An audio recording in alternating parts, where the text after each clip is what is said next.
الحمدللہ رب العالمین والصلاة والسلام علی سید المرسلین والعاقبۃ للمتقین۔ آج جس موضوع پہ ہم بات کر رہے ہیں، زندگی بھر کے گناہوں کی بخشش۔ دنیا میں جو شخص بھی بستا ہے، امیر ہو یا غریب ہو، ان میں سے ہر شخص چاہتا ہے کسی طرح سے اللہ میرے گناہوں کو معاف کر دے۔ یہ ہر آدمی کی خواہش ہوتی ہے۔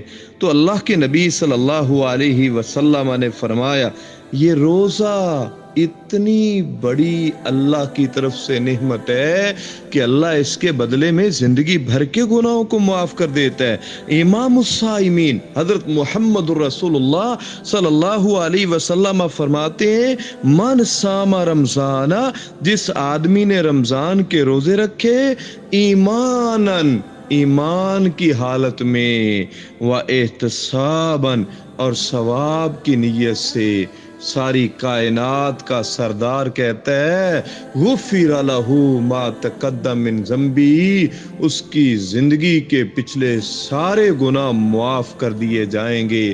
لہذا اس حدیث سے یہ بات سامنے آتی ہے، جو آدمی میں دو باتیں ہوں، نمبر ایک مومن ہو، نمبر دو ثواب کی نیت سے روزہ رکھتا ہے، اگر اس کے 60 سال کے گناہ ہوں، اللہ اس کو بھی معاف کر دیتا ہے۔